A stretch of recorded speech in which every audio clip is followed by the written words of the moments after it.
બેઠકો વધારવાની આ નવી પદ્ધતિ પાછળ એક ખૂબ જ સ્માર્ટ ગણતરી કામ કરી રહી છે. ખાસ કરીને જે રાજ્યોએ વસ્તી નિયંત્રણમાં સારું કામ કર્યું છે ને તેમને કોઈ નુકસાન નહીં થાય એનું પૂરતું ધ્યાન રખાયું છે.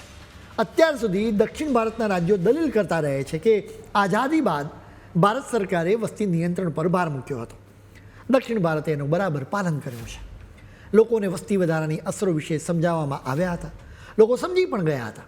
જેના કારણે જ ઉત્તર ભારતમાં જેમ દક્ષિણ ભારતમાં વસ્તી વધી નથી, એટલે કે જેમ ઉત્તર ભારતમાં જેટલી વસ્તી છે એટલી દક્ષિણ ભારતમાં નથી વધી. હવે એના લીધે જ તેમને મુશ્કેલી વધી ગઈ છે.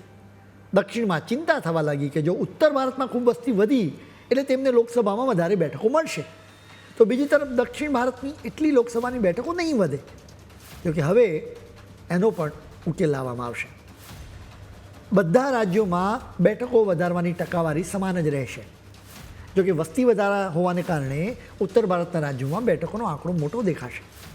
તમે અહીં 2024ની લોકસભાની ચૂંટણી વખતે કેટલી બેઠકો હતી અને 2029માં કેટલી રહેશે એ તમે જુઓ. જેમ કે ઉત્તર પ્રદેશની બેઠકો 80થી વધીને અંદાજે 125 થઈ જશે. બિહારમાં આ સંખ્યા 40થી વધીને 62, જ્યારે મહારાષ્ટ્રમાં 48થી વધીને 75 પહોંચી શકે.